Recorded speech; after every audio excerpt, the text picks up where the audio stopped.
నాడు సరిహద్దుల్లో శత్రువుల గుండెల్లో నిదురపోయిన జవాన్ నేడు మన తెలంగాణ రైతన్నల కళ్లల్లో ఆనందం నింపుతున్న కిసాన్ బంధువు. అవినీతి రహిత పారదర్శక పాలనతో ముఖ్యమంత్రి రేవంత్ రెడ్డి గారి నాయకత్వంలో నాడు దేశాన్ని కాపాడిన మన కెప్టెన్ ఉత్తమ్ కుమార్ రెడ్డి గారు నేడు పౌర సరఫరాల శాఖ మంత్రిగా మన అన్నదాతల సేవలో సరికొత్త చరిత్ర సృష్టిస్తున్నారు.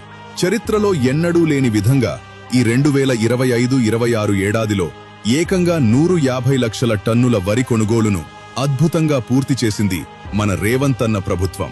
35,537 కోట్ల భారీ మొత్తాన్ని నేరుగా 26,43,000 రైతు కుటుంబాల ఖాతాల్లో జమ చేసి వారి ఇళ్లల్లో వెలుగులు నింపింది.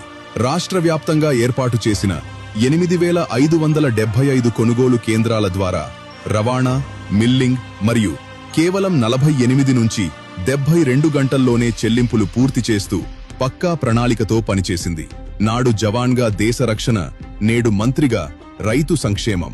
ఉత్తమ్ గారి పర్యవేక్షణలో రేవంత్ అన్న ప్రభుత్వంలో జై జవాన్ జై కిసాన్ నినాదం నిజమైంది. రైతు సంతోషం, తెలంగాణ సుభిక్షం.